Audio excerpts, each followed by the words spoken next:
In 2007, Steve Jobs introduced a single device that immediately made physical smartphone keyboards obsolete. Apple built its modern mythology on these aggressive hardware reveals. They took the personal computer and engineered it down so thin it could easily slide out of a standard manila envelope. They created entirely new product categories out of thin air. This relentless streak of creation trained consumers, and Wall Street, to expect Apple to always arrive first. The market demanded that they be the bleeding-edge pioneer. But look at their recent hardware events. The updates are incremental: a slightly faster processor, a titanium frame, an extra camera button. The wild leaps into the unknown have slowed to a crawl. For a company built on a foundation of disruption, this cautious, calculated product strategy invites intense scrutiny. It has led a loud chorus of critics to declare that Apple's innovative spirit is dead. Over the last decade, Apple arrived late to nearly every major technological shift. They missed the initial wave of music streaming. They let competitors launch smartwatches first. They sat out the early years of foldable phones and watched from the sidelines as generative AI consumed the industry. Yet, over that exact same period of delay, Apple's valuation under Tim Cook exploded past the $3 trillion mark. This creates a tension in the market data. How does a company criticized for iterative updates simultaneously command the highest profits in the global technology sector? To understand the math behind this strategy, look at the foldable smartphone market. Samsung has spent the better part of 7 years trying to build this hardware category from scratch. They absorbed billions of dollars in research and development. They endured highly public failures with fragile hinges, peeling display layers, and screens that cracked under normal use. Now Apple is preparing to release the iPhone Fold.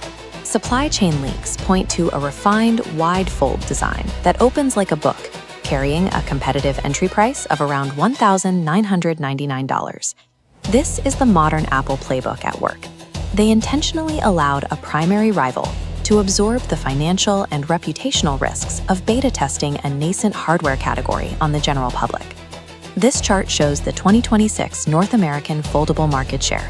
Samsung's 70% share collapses by 28 points, while Apple seizes the #1 position. By targeting the wide fold segment, Apple captures over 80% of sales, dominating a perfected category without paying the pioneer's tax. You see the exact same pattern in software. When the artificial intelligence boom started, competitors rushed flawed generative AI models to market to capitalize on the hype. Apple held back. They delayed the rollout of Apple Intelligence, framing the wait as a calculated decision to prioritize on-device processing and user privacy over immediate market presence. They can afford to wait because they have mastered business model innovation. Apple operates through an interconnected system that removes the external pressure to be first. If an iPhone user wants to switch to a competitor's device, they have to abandon their Apple Watch, rebuild their iCloud photo library, reconfigure Apple Pay, and lose access to iMessage. The friction is enormous. This visual illustrates that trap. A central user is surrounded by a dense network of services, locking in over 2 billion active devices. Because switching costs are immense, the urgency to be first vanishes. Apple's users stay, allowing the company to focus entirely on reliability. Apple hasn't stopped inventing. The engineering creativity simply migrated away from exterior hardware reveals and deep into the underlying infrastructure. Under Tim Cook, Apple spent billions developing their proprietary M-series silicon chips, effectively ending their 15-year reliance on Intel.